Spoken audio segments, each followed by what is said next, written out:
Right, guys, so this is such a big deal, and this means potentially the exposure of a lot of celebrities out there. This is on the level of Epstein, apparently.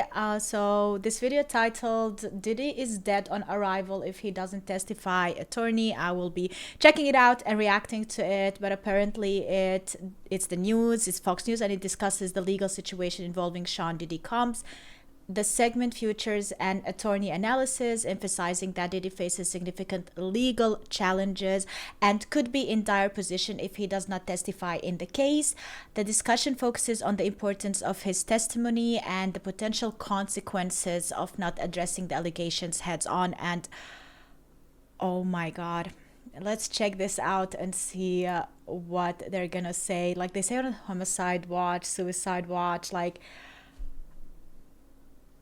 Joining me now, Brian Claypool, a criminal defense attorney. So, Brian, what Matt was just talking about, these so-called freak-offs, these were no secret. So he'd been openly bragging about these wild parties. You know, there's like sex parties, and it looks like, you know, there were probably lots of other things going on there, too.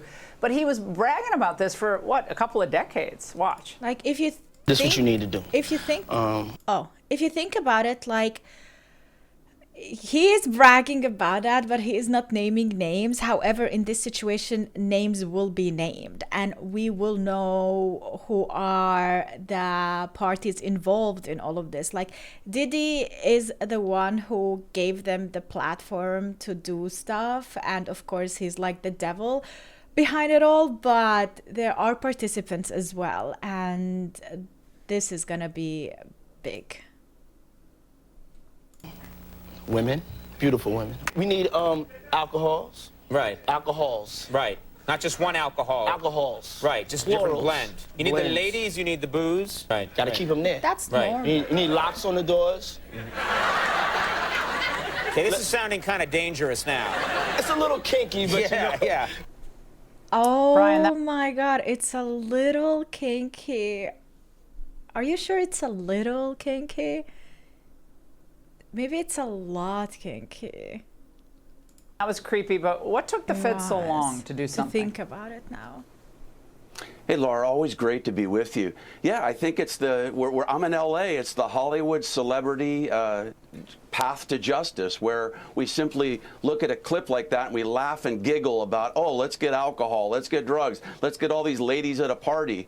You know, Yeah, for it sounds years, like anyone who would P. say Diddy's that gotten a as whole celebrity. pass. He's actually created his own kingdom where he makes his own rules, and you got to follow his rules or you get penalized. And guess what, Laura? He's now in a federal penitentiary, and for the first time in his life, he's facing his own fate at the hands of somebody else. And I will tell you, Laura, I've done federal cases, that's not the place you want to be in federal court. 90% of federal criminal indictments brought down are pled out, right? A plea deal is brought.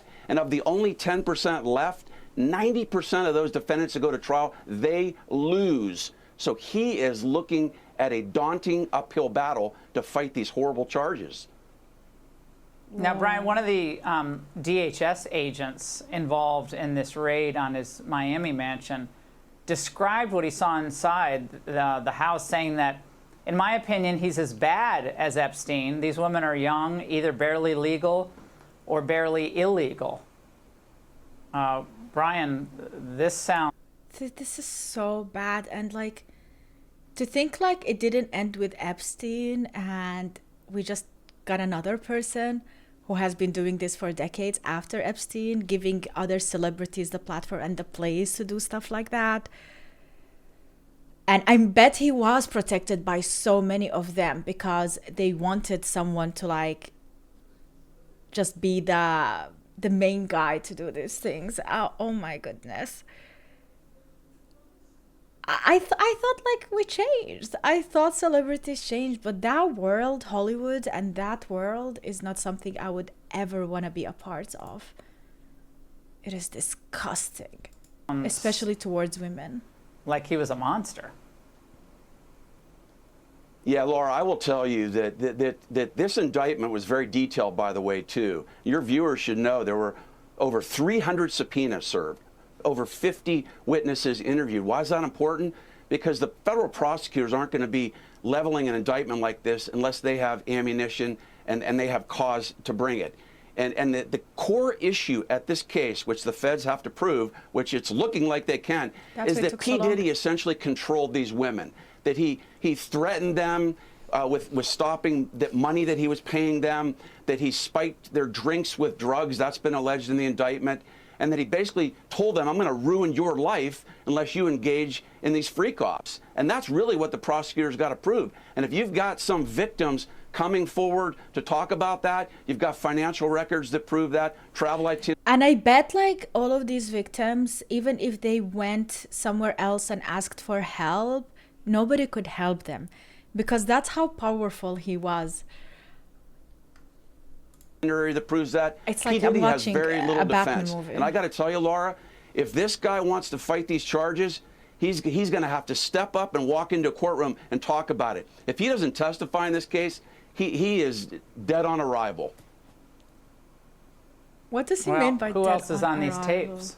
I mean, will the tapes ever see the light of day? I mean, that's what everybody's talking about. Who else There- is there? It's like oh with the my God, Epstein. there are You know, his pleasure island. Who else? Who went? Who was there? What's the manifest? Yeah, what about the names? But Brian, chances 1 being least likely, 10 being most likely. Will we learn of other celebrities that were at these freak-offs? Yeah, I think you've got an 8 or a 9 for a likelihood you're going to hear about it. Why? Because there are going to be more indictments coming down, Laura. That's an important point here, because he's being charged with racketeering and conspiracy. You're going to have, well, let's start on the inner circle. You're going to have former bodyguards. You're going to possibly have former musicians that he was with. You've got personal assistants that are going to be, they're already talking about this.